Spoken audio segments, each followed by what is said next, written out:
Hello. Hello, white people. How are we all doing tonight?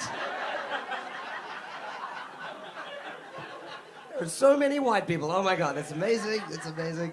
Guys, my name's Ruven Govender. I'm South African Indian. No applause. All right, fair enough. All right. I'm South African Indian. But a little bit about myself. I was born in a very, very different time. I was born in 1987, which meant that I grew up towards the end of apartheid, right? So different background, segregated school, segregated bus. I met my first white person when I was 7 years old, right? That's how we grew up. I lived a very, very sheltered life, and when I was 10 years old, my family and I moved to New Zealand, and when we moved to New Zealand, I didn't know anything about the place, didn't know anything about the country, but when we got there, it was rugby season at that time. And when I got off the plane, I saw a bunch of people wearing T-shirts that said, "I love all blacks."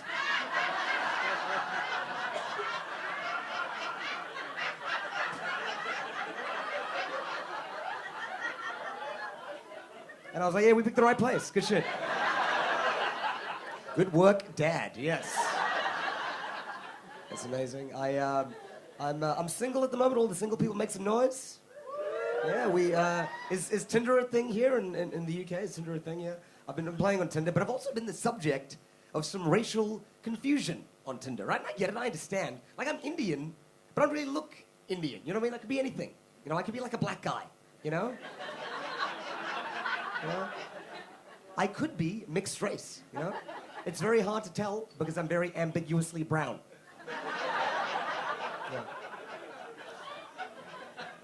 So I matched with this girl, went on this date, and partway through the date, she's like, "Oh, Ruven, this is not what I expected." And I was like, "Okay, what do you mean?" She's like, "Oh, you know, you're a comedian. I thought you'd be funny. You're like a black guy, you know? I thought you'd be rough, a little bit street. You just seem really nice and affectionate."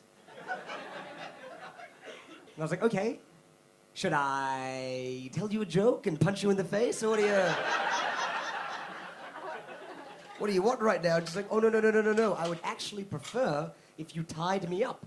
And I was like, kinky, never done this before. I was excited. Went back to her place. I had my clothes off. She had her clothes off. Did the tying up thing. Then she whispers these words to me. "Oh, Ruven, I'm so excited.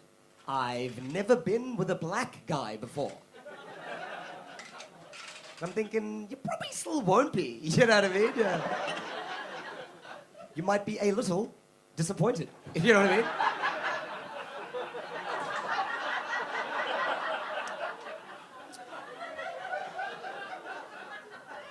And I explained to her, I'm actually like, I'm South African, but I'm Indian, right? She did this thing with her face, like this look of terror and disgust, you know?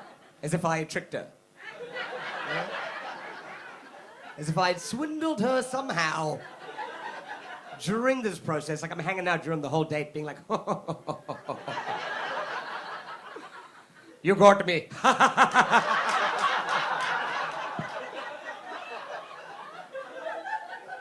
I was Indian this whole time, yes. You are clever. You are very, very clever, yes. And I almost got away with it.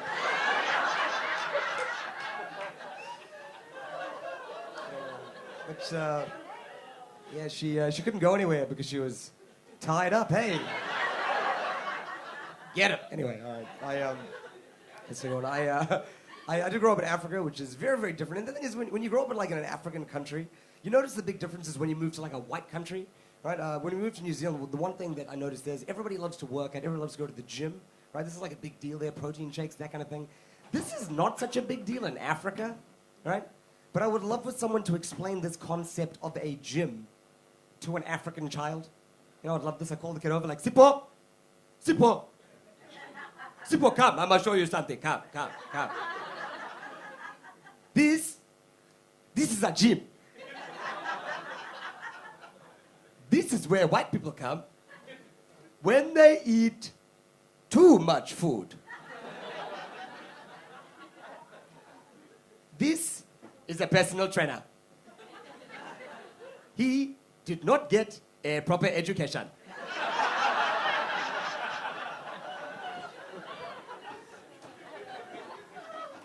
This is a treadmill.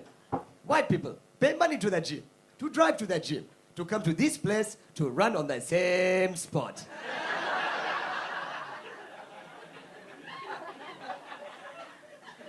They pay £25 a week, but most of the time, they eat so much food, they cannot be fucked to go. That's fair enough. So, I just want a round of applause. Who here has heard of South African Indians before? Make some noise if you have. A couple of you, yeah? So, fun fact about South African Indians. Outside of India, we have the largest population of Indians. We have over 4.5 million Indians that live in South Africa. You guys are probably wondering, what the fuck is so popular in South Africa that all the Indians decided to go over? We didn't actually decide to go over. We were taken there 161 years ago by the British to work the sugarcane plantations, right? Right? Now, I find this incredible that white people convinced Indians to go to Africa and do slave work. Do you know what I mean? Like, technically, it wasn't slavery, it was indentured laboring, which is a lifetime of servitude of which there's no escape. So completely different to slavery. But I'm not even angry at you English people. I am more impressed at the sales pitch. What the fuck did you say to get the Indians on the boat? Well, you rocked up to India one day, so they go, hello, Indians, hello, yes, gather round, yes. We have got the most wonderful opportunity for you. Yes, we're going on a trip to an exotic place called South Africa. Yes. Plenty of work, lots of sun, a few wild animals. Rawr. It's going to be...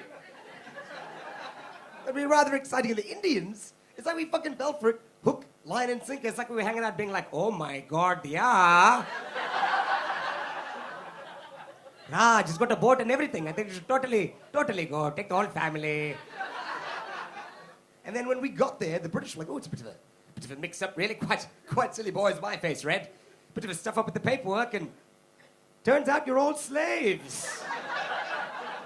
and that's how we got there. That's where we've been for the last few generations. Now I live in Australia. Me and Kyle, we tour around Australia. But technically, I was brought to Australia against my own will, so I'll explain what happened. I was living in New Zealand with my parents, with my family, and my dad called me up one day and he's like, son, what are you doing this afternoon? I was like, oh, Dad, I'm about to go to work. What are you doing? He's like, I want to cancel that. You need to move to Brisbane, Australia this afternoon. And I was like, why, what's going on in Brisbane? He's like, well, son, it's because I bought a chicken farm. As if that was the plan. The whole time, we should never discuss with anyone. So now when I'm not doing this, I'm literally learning how to become a chicken farmer. Now, who here has been to Australia? Or make some noise if you have. Yeah. Did you stick around for quite a while, or did you just short visit? I was there for like a couple of months. Couple of months? Yeah, fair enough. So, I don't know if you know about this, but I think there's some new law changes. If you hold an English passport or a British passport and you want to stay in Australia for more than a year, I think you've got to do 88 days of farm work. Have you heard about this?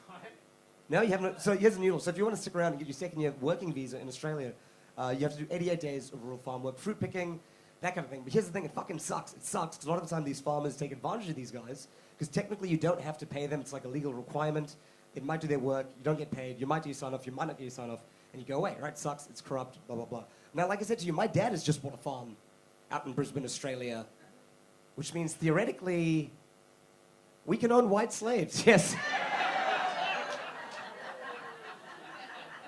If my grandfather could see me now. You know what I mean? Every time I do that bit, I imagine like my dad is like the old Indian slave master, you know, just whooping English people in the fields, being like,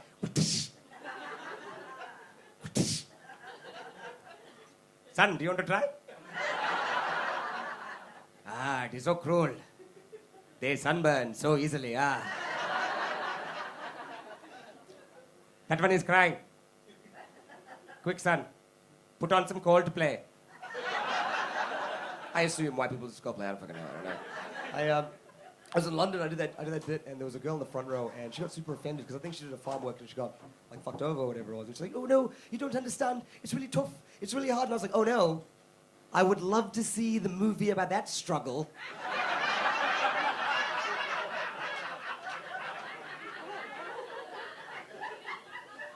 88 days a slave.